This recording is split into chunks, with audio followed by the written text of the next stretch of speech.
الله الحمد لله نحمده ونستعينه ونستغفره ونؤمن به ونتوكل عليه ونعوذ بالله من شرور أنفسنا ومن سيئات أعمالنا من يهده الله فلا مضل له ومن يضلله فلا هادي له ونشهد أن لا إله إلا الله وحده لا شريك له ونشهد أن محمدا عبده ورسوله فأعوذ بالله من الشيطان الرجيم بسم الله الرحمن الرحيم لقد كان لكم في رسول الله أسوة حسنة وقال الله تعالى إن الله وملائكته يصلون على النبي يا أيها الذين آمنوا صلوا عليه وسلموا تسليما اللهم صل على مولانا محمد وعلى آل سيدنا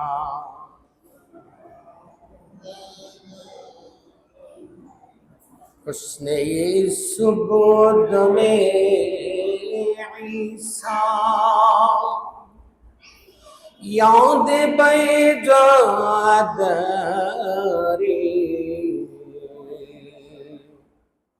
आच खूब हमीदारंद तो तन्हादारी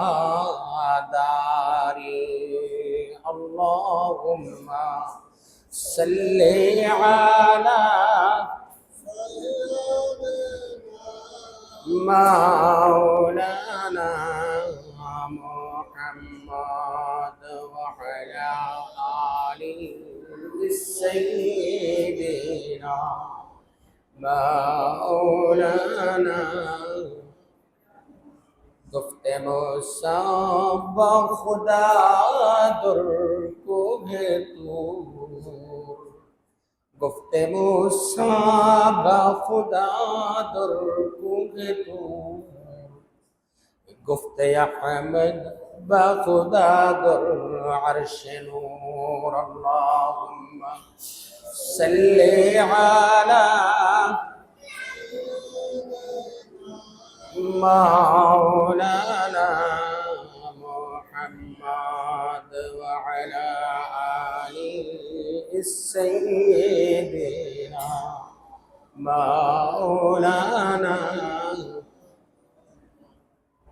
मुअज्जज़ हाज़रीन अल्लाह पाकेर असंख्य गणित मेहरबानी जे अल्लाह पाक रब्बुल आलमीन आमादेरके पवित्र रबिउल अव्वालेर मासे जुमार नामाज জামাতের সহিত আদায় করার জন্য আমরা মসজিদে এসে একত্রিত হইতে পেরেছি। এই জন্য আল্লাহ পাক রব্বুল আলামিনের আলিশান দরবারে শুকরিয়া জ্ঞাপন করি, আলহামদুলিল্লাহ। রবিউল আউয়ালের মাস। এই মাস রাসূল করিম সাল্লাল্লাহু আলাইহি ওয়াসাল্লামের আগমনের মাস। আবার ওই মাস রাসূল করিম সাল্লাল্লাহু আলাইহি ওয়াসাল্লামের ওফাতেরও মাস।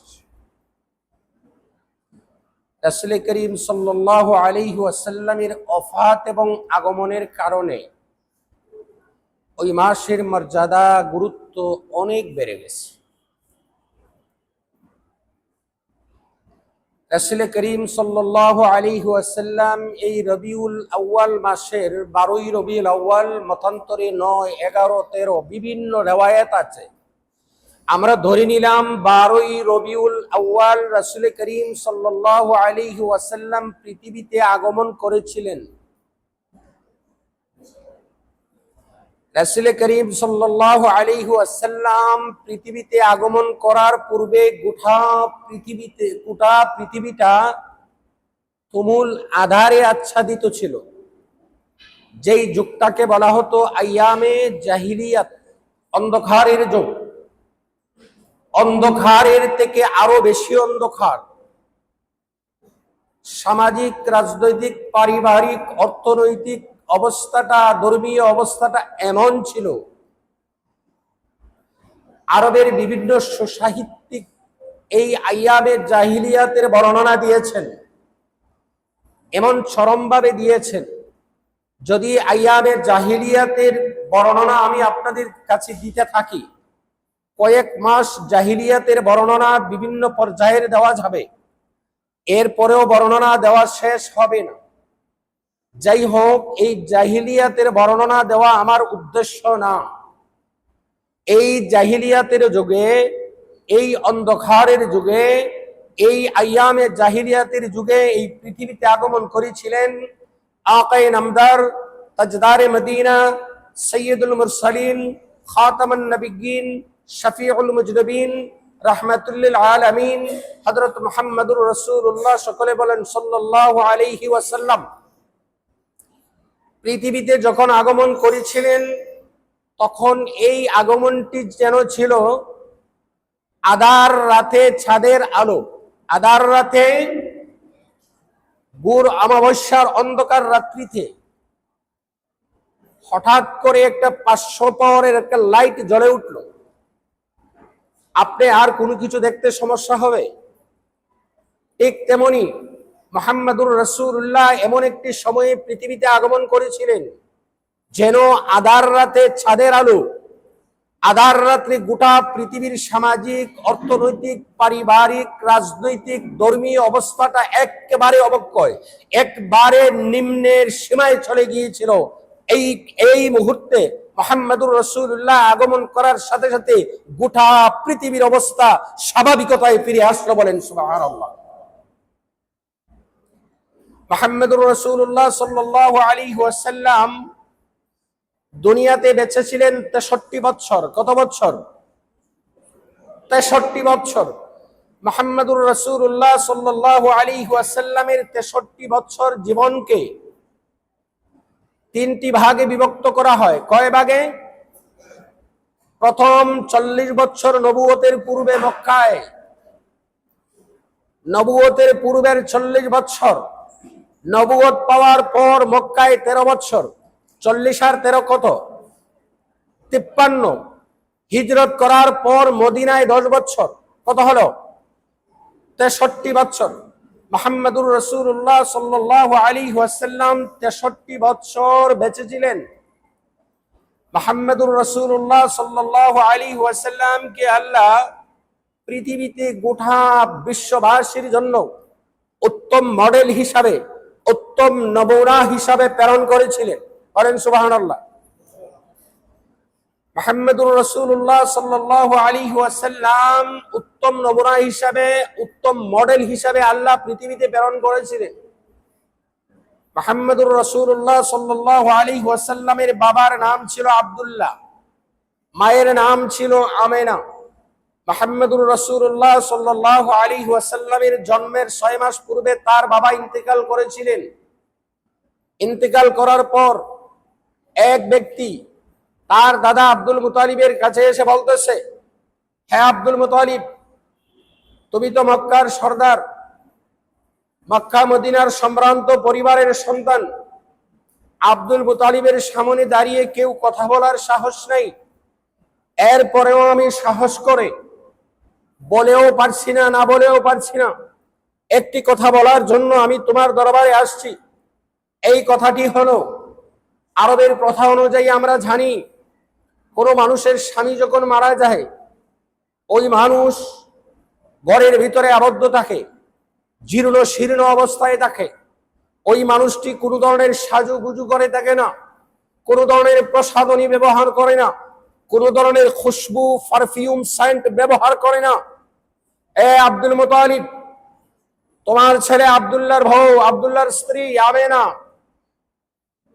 যে রাস্তা দিয়ে যায়, ওই রাস্তার মধ্যে কয়েকদিন পরেও সুগন্ধ ছড়ায়। সুবহানাল্লাহ বলবেন না? কারণ আব্দুল্লাহর স্ত্রী আমেনা তো বিধবা, বিধবা নারী ওই সুগন্ধি ব্যবহার না করাটাই ভালো। আব্দুল মুতালিব বলে, তোমার কথা তো ঠিক, আমি তো এই ব্যাপারে কিছু জানি না, আমি আমার বৌমাকে জিজ্ঞাসা করতে হবে।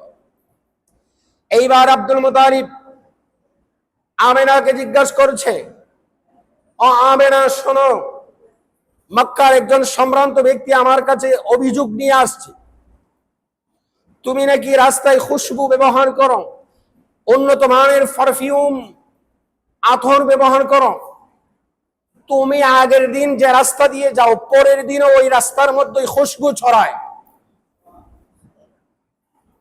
এইবার আমেনা জবাব দিচ্ছে, আব্বাজান, আমি কোনো পারফিউম ব্যবহার করি নাই, আমি কোনো খুশবু ব্যবহার করি নাই। আমি জানি না, যেদিন থেকে আমার সন্তান আমার গর্ভে আসছে, ওই দিন থেকে আমার শরীরে যখন গামে ভিজে যায়, লুমের গোড়া দিয়ে যখন গাম বের হয়, আমার গামের মধ্যে বেশ আম্বরের সেন্ট হয়। আমি যে পোশাকটা পরিধান করি, আমার পোশাকের মধ্যে মেশকা আম্বরের সেন্ট হয়। আমি যে বিছানার মধ্যে শুই, ওই বিছানার মধ্যে মেশকা আম্বরের সেন্ট হয়। আমি যে রাস্তা দিয়ে যাই, ওই রাস্তার মধ্যে সেন্টের সুঘ্রাণ আমি নিজেও পাই। আমি যখন কোনো মানুষের সঙ্গে কথা বলি, আমার শ্বাস প্রশ্বাসের সহিত মেশকা আম্বরের সেন্ট বের হয়। শুধু তাই না, আব্বাজান শোনেন, আমার সন্তান যেদিন থেকে গর্ভে এসেছে, আমি স্বাভাবিকত জানি, কোন মানুষের গর্ভে যখন সন্তান আসে, মানুষের স্বাভাবিক কিছু পরিবর্তন হয়। খাদ্যে অরুচি দেখা দেয়, বদহজম দেখা দেয়, গ্যাস তৈরি হয়, শরীরটা যেমন কেমন কেমন লাগে, বমি বমি ভাব হয়। আব্বাজান, কোনোদিন আমার এই অবস্থা হয় নাই। শুধু তাই না, আবার আজকে 7-8 মাস অতিবাহিত হয়ে গেছে। আমি জানি, কোন মানুষের গর্ভে যখন সন্তান আসে, 5 মাস পরেই আস্তে আস্তে তার পেট, তার ভুঁড়িটা বড় হইতে থাকে, থাকে কি থাকে। কিন্তু আমার এখনো পর্যন্ত এমন কোনো পরিবর্তন আমি টের পাই নাই, এমন কোন অবস্থাও আমি টের পাই নাই। শুধু তাই না, আব্বাজান, আমার সন্তান যেদিন থেকে আমার গর্ভে আসছে, আমার গর্ভে আসার পর আমি বিবি আসিয়াকে স্বপ্নে দেখি, আমি বিবি হালিমাকে স্বপ্নে দেখি, আমি বিবি মারিয়ামকে স্বপ্নে দেখি। এরা আমাকে সুসংবাদ জানায়, জান্নাতের হুরগুন পর্যন্ত প্রতিদিন আমাকে সালাম জানায়। কি মানুষ, চিনলাম না রে মানুষ। শুধু তাই না, আব্বাজান, আমি যখন ঘর থেকে বের হই, প্রখর রোদ, মালুকাময় মরুভূমি, এমন উত্তপ্ত রৌদ্র। মক্কা মদিনায় যারা গিয়েছেন তারা বুঝবেন, আগুনের মধ্যে সরাসরি আগুনে হাত দিলে যে না আগুনের গরম, আগুনের তাপ অনুভূতি হয়, এর চেয়ে আরো বেশি তাপ মনে হয় রৌদ্রের মধ্যে বের হবে। আব্বাজান শোনেন, আমি যখন কোনো রাস্তা দিয়ে এবারে বের হই, প্রখর রৌদ্র, প্রচন্ড রৌদ্রের মধ্যে আমি যেন টের পাই আমার মাথার উপর এক গুচ্ছ মেঘমালা ছায়া ধরে রেখেছে। আমার মাথার উপর সব সময় এক গুচ্ছ মেঘমালা ছায়া ধরে রাখে, আমার শরীরের মধ্যে রুদ্র স্পর্শ করতে পারে না। শুধু তাই না, আব্বাজান, আমি যখন কোন রাস্তা দিয়ে হাঁটি, কোন রাস্তা দিয়ে যাওয়ার সময় রাস্তার এদিকে সেদিকে গাছ থাকে, বিভিন্ন গাছগুলা তাদের জবান খুলে যায়, এই গাছগুলা বিনয়াবরত হয়ে আমি আমিনাকে সালাম করতে থাকে। শুধু তাই না, আব্বাজান আরো শোনেন, আমি যখন পাহাড়ের পাদদেশ দিয়ে কোন রাস্তা দিয়ে যাই, তখন পাহাড়ের উপর থেকে পাথরের খণ্ডগুলো অনায়াসেই বেরিয়ে আসে, আমার পায়ের কাছে এসে সম্মান জানাইতে থাকে, পাথরের জবান করে যায়, আমাকে সালাম এবং ইহতিরাম করতে থাকে। শুধু তাই না আব্বাজান, আমার সন্তান যেদিন থেকে গর্ভে আসছে, আমি দেখেছি আরবের রমণীরা কুয়া থেকে যখন পানি উঠাইতে যায়, লম্বা রশি কুয়ার মধ্যে ছাড়তে হয়, বালতি দিয়ে অনেক কষ্ট করে অনেকক্ষণ পর এক বালতি পানি উঠাইয়া আনে। মানুষের অনেক কষ্ট হয়। আমার সন্তান গর্ভে আসার পর থেকে আমি কুয়ার কাছে যাইতে দেরি, কুয়ার পানি উতলিয়ে আমার হাতের কাছে আসতে দেরি হয় না। শুধু তাই না, আবু জাহেল একদিন বলতেছে, মুহাম্মদুর রাসূলুল্লাহ সাল্লাল্লাহু আলাইহি ওয়াসাল্লামের জন্মের পর, এ মুহাম্মদ, তুমি তো আমার ভাতিজা, তোমার সম্পর্কে আমি অনেক কিছু জানি। মুহাম্মদুর রাসূলুল্লাহ বলতেছেন, চাচা জান, আপনি কি জানেন আমার সম্পর্কে? কয়, আমি কিছু শুনেছি মানুষের কাছ থেকে, আর কিছু আমি সচক্ষে দেখেছি। কয়, চাচা জান, আপনি কি দেখেছেন? কে ভাতিজা মুহাম্মদ, তুই যখন তোর মায়ের গর্ভে ছিলে, তোর মা যখন কোথাও বের হতো, আমি নিজের সচক্ষে দেখেছি, আমি প্রত্যক্ষ সাক্ষী। আমি দেখেছি প্রচন্ড রুদ্রের মধ্যে তোর মা বের হচ্ছে, এক গুচ্ছ মেঘমালা তোর মায়ের মাথার উপরে ছায়া ধরে রেখেছে। আমি অনেকদিন দেখেছি তুই যখন তোর মায়ের গর্ভে ছিলে, আমি তোর মায়ের ঘরটার দিকে রাত্রের বেলা, কারণ আমার বিধবা ভাবি, আমার ভাই তো দুনিয়াতে নাই, এই জন্য আমি অনেকদিন রাত্রির বেলা ঘুম থেকে বাবির জন্য অনেক চিন্তা হতো। বিধবা মহিলা থাকলে আত্মীয় স্বজনের চিন্তা বেশি হয় না, কারণ ওই মহিলাটার কোনো গার্জেন নাই, কোন সময়ে যেন কি হয়, বিশেষ করে রাত্রির বেলা তার ঘরে কেউ আক্রমণ করে কিনা, চোর ডাকাত ঢুকে কিনা। আমার বাবি বিধবা, আমি বের হতাম, আমি দেখতাম এই অন্ধকার রাত্রিতে আমার বাবির ঘরের মধ্যে কে যেন একটা লাইট জ্বালিয়ে রেখেছে, একটা সুই যদি ফেলা হয়, ওই সুইটা খুঁজিয়া বের করতে দেরি হবে না। মুহাম্মদুর রাসূলুল্লাহ সাল্লাল্লাহু আলাইহি ওয়াসাল্লামের ফুফু সুফিয়া উনি বলেন,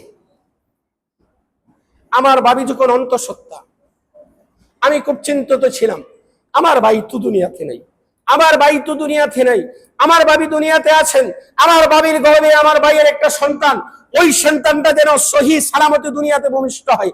যদি সহি সালামতে সন্তানটা দুনিয়াতে ভূমিষ্ঠ হয়, তাহলে আমার ভাইয়ের স্মৃতি চারণ করতে পারবে, আমার ভাইয়ের স্মৃতিটুকুন থাকবে, আব্দুল্লাহর স্মৃতি থাকবে, এবং আমিনার অভিভাবক হিসাবে একটা সন্তান বের হবে।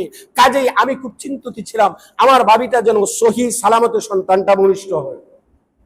আমি রাত্রির বেলা ঘুমাইতাম না, যখনই আমি ঘুম থেকে উঠতাম, আমি আমার ঘর থেকে বের হয়ে যেতাম, ঘর থেকে বের হয়ে আমি আমার ভাবি আমিনার ঘরের দিকে তাকাতাম, আমিনার ঘরের অবস্থা আমি দেখতাম। একদিন আমি ঘর থেকে বের হয়েছি, বের হয়ে আমি আমিনার ঘরের দিকে তাকিয়েছি, দেখি আমিনার ঘরটা তো দেখা যায় না। আমার মনের ভিতরে সন্দেহ হলো, এই জরাজীর্ণ খেজুর পাতার ছাউনি সেই ঘরটি, আমার মনে হয় কোনো কারণে এই খেজুর পাতার ছাউনির ঘরটি বিধ্বস্ত হয়ে গেছে, বিনষ্ট হয়ে গেছে, পড়ে গেছে। এখন আমার ভাবির কি অবস্থা হবে? আমি আস্তে করে বের হলাম, বের হয়ে দেখি ঘর দেখা যায় না, সরাসরি আমি আল্লাহর নূর দেখতে পেয়েছি। আমি দেখলাম, আমি ঘরের দরজার ফাঁক দিয়ে যখন চোখ দিলাম, চোখ দেওয়ার সাথে সাথে আমি দেখি আমার ভাবি একটা মাদুরের উপরে শুয়ে আছে, আমার ভাবি যেন ফুটন্ত গোলাপের মতো ফুটে আছে, আমার ভাবির চেহারাটা এত উজ্জ্বল জলমলে দেখা যাচ্ছে, এত উজ্জ্বল জলমলে, এবং পৃথিবীতে এমন এত উচ্চ সুন্দরী কোন নারীকে আমি দেখি নাই। আমি ঘরের ভিতরে ঢুকলাম, দেখি আমার ভাবি ফুটন্ত গোলাপের মতো শুয়ে আছে। হঠাৎ করে আমি দেখলাম আমার ভাইপু, আমার ভাবির গর্ভ থেকে একটা সন্তান বেরিয়ে আসছে। বেরিয়ে এসে তার ঠোঁটগুলা নাড়াছাড়া করছে, আমি তাকিয়ে দেখলাম তার শরীরের মধ্যে কোনো ধরনের ময়লা নাই, তার শরীরের মধ্যে কোনো ধরনের রক্ত নাই, তার শরীরের মধ্যে কোনো ধরনের আবর্জনা নাই, পরিষ্কার পরিচ্ছন্ন অবস্থায় দুনিয়াতে ভূমিষ্ঠ হচ্ছে। এরপরেও আমি জানি দুনিয়ার স্বাভাবিক নিয়ম হলো কোন সন্তান যখন দুনিয়াতে ভূমিষ্ঠ হয় তখন তার আত্মীয় স্বজনেরা তাকে পানি দিয়ে ধৌত করে, সেভেরন দিয়ে, ডেটল দিয়ে, বিভিন্ন জীবাণুনাশক জিনিস দিয়ে তাকে ধৌত করে পরিষ্কার করে আমি আমার বাবির ঘরের ভিতরে বল খুঁজতে থাকলাম, পানি খুঁজতে থাকলাম, কিভাবে আমার বাবির সন্তানটাকে, আমার ভাইপুটাকে আমি ধৌত করি। এমতো অবস্থায় গায়েব থেকে আওয়াজ আসলো, ও সুফিয়া, তুমি বল খুঁজতে হবে না, পানি খুঁজতে হবে না, ওই সন্তান তো সেই সন্তান নয়, দুনিয়ার স্বাভাবিক কোন সন্তান নয়, ওই সন্তানকে দুনিয়ার স্বাভাবিক পানি দিয়ে গোসল করাতে হবে না, ওই সন্তানকে সরাসরি সরাসরি আল্লাহ ফেরেশতাদের মাধ্যমে হাউজে কাউসারের পানি দিয়ে ধৌত করাইয়া, পরিষ্কার করাইয়া, পবিত্র করাইয়া দুনিয়াতে ভূমিষ্ঠ করেছে। আমি পাগল হতে লাগলাম। সুফিয়া বলেন, আমি জানি সন্তান ভূমিষ্ঠ হওয়ার পর তার নার্ভ কাটতে হয় কি কাটতে হয় না। আমি চিন্তা করলাম, আমার তো জানা নেই, শোনা নেই, তারিখ নির্ধারিত নেই, হঠাৎ করে ঘরে এসে দেখি আমার ভাবির বাচ্চা হয়ে গেছে, আমি তো বাড়ি থেকেও কিছু নিয়ে আসছি নাই, আমার ভাইপুর এই নার্ভটা আমি কিভাবে কাটবো, কি দিয়ে কাটবো, আমি ব্লেড পাবো কোথায়, আমি আমি আমি একটা চাকু পাবো কোথায়, বা কোনো কিছু পাওয়া যায় কিনা, নার্ভটা কাটতে হবে। ঘরের মধ্যে এদিক সেদিক ঘুরতে লাগলেন। এমন অবস্থায় সুফিয়াকে জানিয়ে দিচ্ছে, ও সুফিয়া, তুমি কি ভাবছো, ওই সন্তান তো সেই সন্তান নয়, ওই সন্তান দুনিয়ার স্বাভাবিক কোনো সন্তান নয়। ওই সন্তান যখন দুনিয়াতে আসছে, আল্লাহ পাক রব্বুল আলামিন তাকে কুদরতি চাকুর মাধ্যমে, ফেরেশতাদের মাধ্যমে, দুনিয়ার স্বাভাবিক দায় দিয়ে নয়, দুনিয়ার স্বাভাবিক নার্স দিয়ে নয়, দুনিয়ার স্বাভাবিক মানুষ দিয়ে নয়, জান্নাতের হুর দিয়ে আল্লাহ পাক রব্বুল আলামিন জান্নাতি চাকু দিয়ে ওই বাচ্চার নাক কেটে সম্পূর্ণ পবিত্র করে দুনিয়াতে ভূমিষ্ঠ করেছে। মুহাম্মদুর রাসূলুল্লাহর মিলাদ নিয়ে আলোচনা কত করবেন, যত করবেন নফল বন্দেগীর সব হবে, যত শুনবেন নফল বন্দেগীর সব হবে। এই মুহাম্মদুর রাসূলুল্লাহ সাল্লাল্লাহু আলাইহি ওয়াসাল্লাম দুনিয়াতে আসার পর আমিনা বলেন, আমি আমার সন্তানটাকে কুলের ভিতরে নিলাম, কুলের ভিতরে থাকিয়ে নিয়ে আমি যখন সন্তানের চেহারার দিকে তাকালাম, সন্তানের চেহারার দিকে তাকিয়ে আমার মনে হলো, এটা কি মানুষ না আর কিচ্ছু, আল্লাহ আমাকে কি দিয়েছেন, এত সুন্দর তো কোনোদিন মানুষ হতে পারে না, খোদার কসম, ওয়াল্লাহে কসম করলে কাফারা দিতে হবে না। আমিনা বলেন, আমার ঘরে কোনো লাইট ছিল না, কোনো কুপি ছিল না, কোনো বাতি ছিল না। আমার ছেলে মুহাম্মদ আমিন যেদিন দুনিয়াতে ভূমিষ্ঠ হচ্ছে, আমি কুলের মধ্যে নিয়েছি, আমার ঘরটা এমন ভাবে আলোকিত হয়ে গেছে, আমার মনে হচ্ছে একটা সুই যদি ঘরের ভিতরে পড়ে যায়, এই সুইটা বের করতে কোনো সমস্যা হবে না। আমরা বলেন, এর চেয়ে সুন্দর করে আল্লাহ পৃথিবীতে কোনো সন্তান, কোনো মানুষকে দুনিয়াতে পাঠান নেই। সুবহানাল্লাহ বলবেন না? কিছুক্ষণ পর জিবরাইল আসিয়া বলতেছে, আমিনা, গোটা কুল কায়নাত, উত্তর থেকে দক্ষিণ, পূর্ব থেকে পশ্চিম, গোটা পৃথিবীর কুল কায়নাত, আকাশের লক্ষ কোটি ফেরেশতা, 2,24,000 পয়গম্বর ওদের প্রতীক্ষায়, ওদের আগ্রহে বসা আছে ওই সন্তানটার চেহারা মুবারক এক নজর দর্শন করার জন্য। আমিনা, তুমি চিন্তা করিও না, একটু সময়ের জন্য আমি তোমার সন্তানটাকে নিয়ে যাব, চিন্তার কোনো কারণ নাই, একটু পরে আবার আমি তোমার সন্তানকে তোমার কুলে দিয়ে আসবো। জিবরাইল সন্তানকে নিয়ে গেল, মুহাম্মদুর রাসূলুল্লাহ কে নিয়ে গেল, নিয়ে যাওয়ার পর জিবরাইলের 600 পাখা দিয়ে দুনিয়ার উত্তর থেকে দক্ষিণ, পূর্ব থেকে পশ্চিম, প্রথম আসমান থেকে সপ্তম আকাশ পর্যন্ত সকল মাখলুকাতের দর্শন করাইয়া, লক্ষ কোটি ফেরেশতাদের দর্শন করাইয়া, 2,24,000 পয়গম্বরের দর্শন করাইয়া মুহাম্মদুর রাসূলুল্লাহকে মায়া মানার কুলে আবার ফিরিয়ে দেন। এইবার আল্লাহ জিবরাইলকে ঘোষণা দিয়েছেন, ও জিবরাইল, উনিকে জানো, এটা আমেনার পুত্র, এটা হচ্ছে আমার মাহবুব দুষ্ট, এটা হচ্ছে আমার মাহবুব দুষ্ট। আমার এই দুষ্টকে তুমি গোটা পৃথিবীর যত নবী রাসূল আমি দুনিয়াতে প্রেরণ করেছি 1,24,000, মতান্তরে 2,24,000 পয়গাম্বর আমি দুনিয়াতে প্রেরণ করেছি। 2,24,000 পয়গাম্বরকে আমি যেই পরিমাণে হিকমত, ইলম, জ্ঞান, প্রজ্ঞা, বুদ্ধি এবং গুণাগুণ দিয়েছি, সকল হিকমত, ইলম, জ্ঞান, প্রজ্ঞা, বুদ্ধি, গুণাগুণ 2,24,000কে যা দিয়েছি, এর চেয়ে অধিক আমার হাবিবকে দিয়ে দাও। মুহাম্মদুর রাসূলুল্লাহ সাল্লাল্লাহু আলাইহি ওয়াসাল্লাম সম্পর্কে আব্দুল মুতালিব একদিন কুলে নিয়েছে। কুলে নিয়ে বলে, আমিনা মা শোনো, তুমি এমন এক সন্তানের জন্ম দিয়েছো, আমি মক্কার সর্দার আব্দুল মুতালিব, আমাকে চিনে না এমন কোনো মানুষ নাই, আমি যাই নাই মিডল ইস্টের এমন কোনো রাষ্ট্র নাই, আমি মক্কা মদিনায় গিয়েছি, আমি কাতার গিয়েছি, আমি ওমান গিয়েছি, আমি কুয়েত গিয়েছি, আমি মিশরে গিয়েছি, পৃথিবীর অনেক রাষ্ট্রে আমি ভ্রমণ করেছি এবং সরাসরি আমি এই বাইতুল্লাহর মুতাওয়াল্লি, বাইতুল্লাহর মুতাহিল্লি হিসাবে প্রতিদিন লক্ষ লক্ষ মানুষ বাইতুল্লাহ তাওয়াফ করার জন্য আসে পৃথিবীর বিভিন্ন প্রান্ত থেকে, তাদের সঙ্গেও বাচ্চা থাকে। আর অপরদিকে আমি মুতাওয়াল্লি হওয়ার কারণে অনেক মানুষ আমার কাছ থেকে জার ফুক দেওয়ার জন্য আসে, অনেক মানুষ বাচ্চাকে নিয়ে আসে আমি একটু হাত বুলিয়ে দেওয়ার জন্য অথবা একটু জার ফুক দিয়ে দেওয়ার জন্য। পৃথিবীতে অনেক জায়গায় আমি বিচরণ করেছি, অনেক লক্ষ লক্ষ মানুষের সন্তান আমি দেখেছি, কিন্তু জেনে রাখো আমিনা, তুমি যে সন্তান প্রসব করেছো, আমি তোমার সন্তানের চাইতে এত সুন্দর সন্তান পৃথিবীর বুকে আর কোথাও দেখি নাই। আব্দুল মুতালিবকে জিবরাইল বলে, হে জিবরাইল বলে, আব্দুল মুতালিব থামো, তুমি কি জানো, তুমি কয়টা জানো, কয়টা রাষ্ট্রে তুমি গিয়েছো, তুমি কয়টা রাষ্ট্রে গিয়েছো, কয়জন মানুষ তুমি দেখেছো? আমি জিবরাইল বলেছি, আমি মুআল্লিমুল মালাইকা, গোটা মালাইকাতের সর্দার, গোটা ফেরেশতাদের সর্দার। আমি জিবরাইল বলতেছি, উত্তর থেকে দক্ষিণ, পূর্ব থেকে পশ্চিম, গোটা পৃথিবী, 7 আসমান 7 জমিন, আল্লাহ যত ফেরেশতা সৃষ্টি করেছেন, আল্লাহ যত মানুষ সৃষ্টি করেছেন, আল্লাহ যত মাখলুক সৃষ্টি করেছেন, গোটা মাখলুকাতের মধ্যে, গোটা ফেরেশতাদের মধ্যে তুমি কয়জনের কথা বলবে?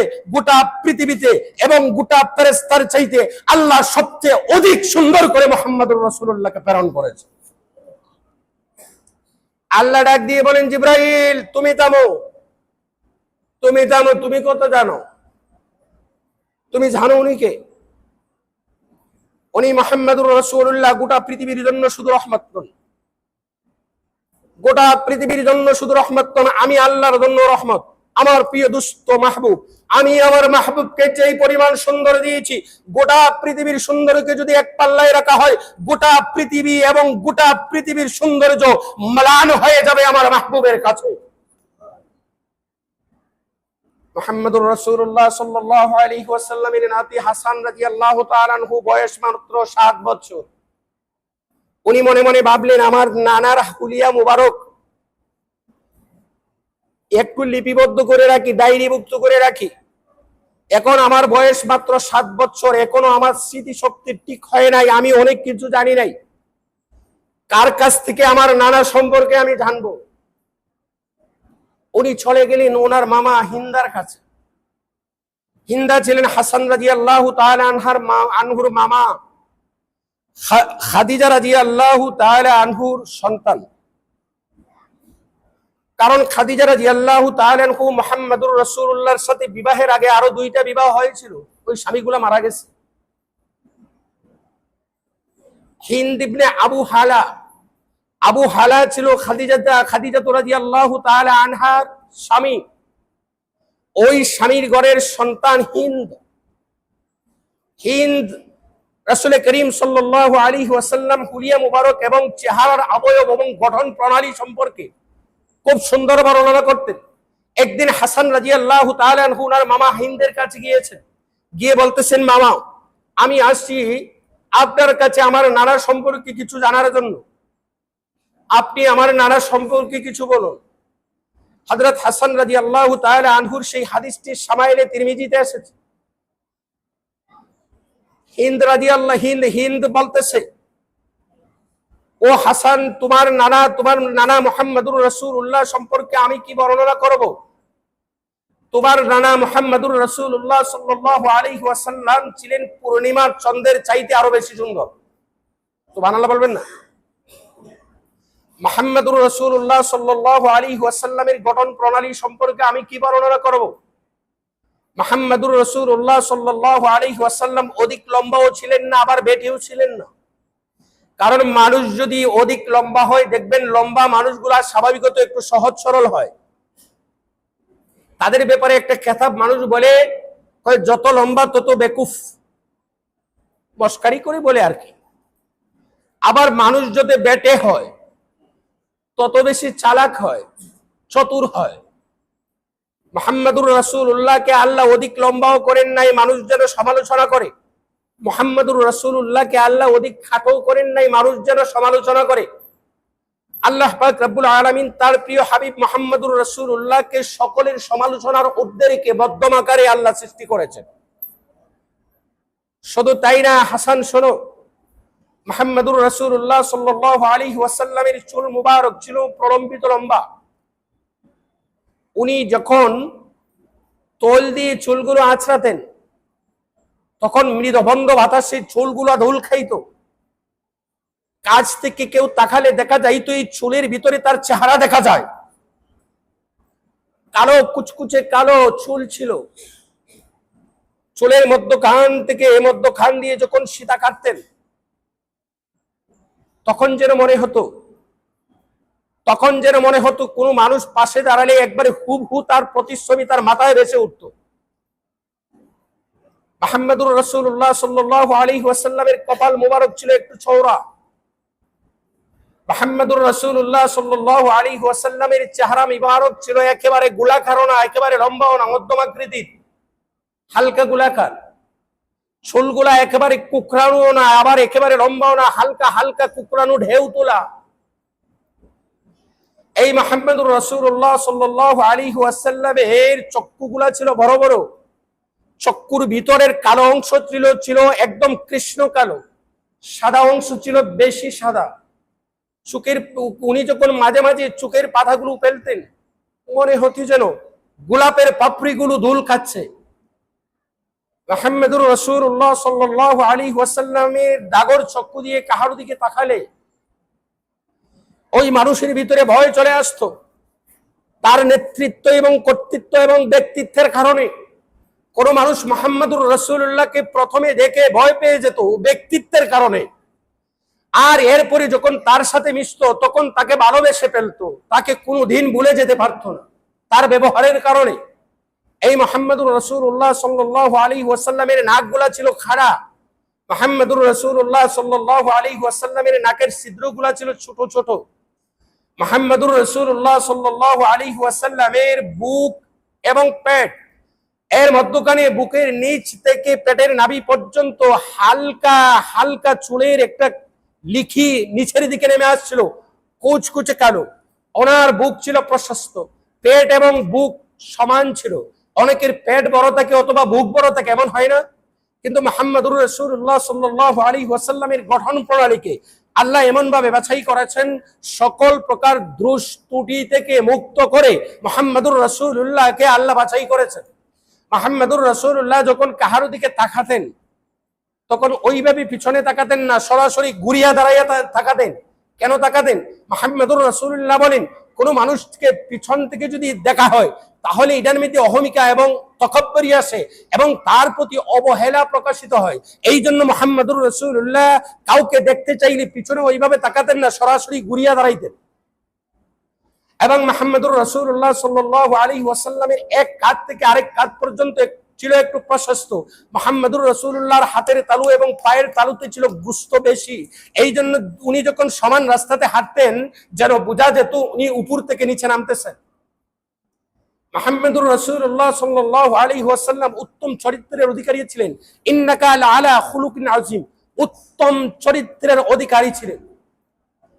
এই জন্য আল্লামা ইকবাল বলেছেন, হুসনে ইউসুফ দমে ঈসা ইয়াদ বাইজা দারি আজ খুবা হামিদারান তু তনহা দারি। পৃথিবীর সকল সৌন্দর্য এবং গুণাবলীকে যদি এক পাল্লায় রাখা হয় আর মুহাম্মদুর রাসূলুল্লাহর সৌন্দর্য এবং গুণাবলীকে এক পাল্লায় রাখা হয়, গোটা পৃথিবীর সৌন্দর্য গুণাবলীর চাইতে মুহাম্মদুর রাসূলুল্লাহর সৌন্দর্য এবং গুণাবলী অধিক হবে। গফতে মূসা বা খুদা দর কুহে তুর গুফতে আহমদ বা খুদা দর আরশে নূর। আল্লাহ মুসা আলাইহিস সালামের সঙ্গে কথা বলেছেন তোর পাহাড়ে। আসার আগে আল্লাহ বলেছেন, মুসা আসো, আসার সময় রোজা রেখে আসো। মুসা আলাইহিস সালাতু ওয়াস সালাম রোজা 10টা রেখে গেছেন। আল্লাহ বলেন 39টা রেখে গেছেন। আল্লাহ বলেন না, হবে না, 40 পুরা করে আসো। এই মুসা 40টা পুরা করে গেছে। তোর পাহাড়ে গিয়েছেন, আল্লাহর সান্নিধ্য অর্জন করেছেন, আল্লাহর তাজাল্লি প্রাপ্ত হয়েছেন। আর মুহাম্মদুর রাসূলুল্লাহ সাল্লাল্লাহু আলাইহি ওয়াসাল্লামকে তোর পাহাড়ে নয়, দুনিয়ার স্বাভাবিক কোনো জায়গাতে নয়, আল্লাহ সাক্ষাৎ করেছেন সরাসরি আরশে আজিমের উপরে নিয়ে। এই জন্য গোটা পৃথিবীর সৌন্দর্য এবং গুণাবলীকে এক পাল্লায় রাখলেও মুহাম্মদুর রাসূলুল্লাহর সৌন্দর্য গুণাবলীর সমান হবে না। এই জন্য আল্লাহ পাক রব্বুল আলামিন বলেন, লাকাদ কানা লাকুম ফি রাসূলিল্লাহি উসওয়াতুন হাসানা। আল্লাহ মুহাম্মদুর রাসূলুল্লাহকে উত্তম নমুনা হিসাবে, উত্তম মডেল হিসাবে, উত্তম আদর্শ হিসাবে, উত্তম স্যাম্পল হিসাবে মানুষের জন্য সৃষ্টি করেছেন। আমরা এই নবীর উম্মত হয়ে বেজার না খুশি? কম না বেশি? এখন থেকে ওই নবীর সুন্নতকে ধরতে হবে না ছাড়তে হবে? সুন্নত ছাড়লে রাসূল বেজার হবেন না খুশি হবেন? এই জন্য আল্লাহ পাক রব্বুল আলামিন যেন মুহাম্মদুর রাসূলুল্লাহর প্রতিটি সঠিক আদর্শ আমাদের জীবনে বাস্তবায়ন করে নবীর প্রকৃত উম্মত হয়ে, নবীর প্রকৃত আশিক হয়ে আল্লাহ পাক রব্বুল আলামিন যেন আমাদেরকে দুনিয়া থেকে বিদায় দেন।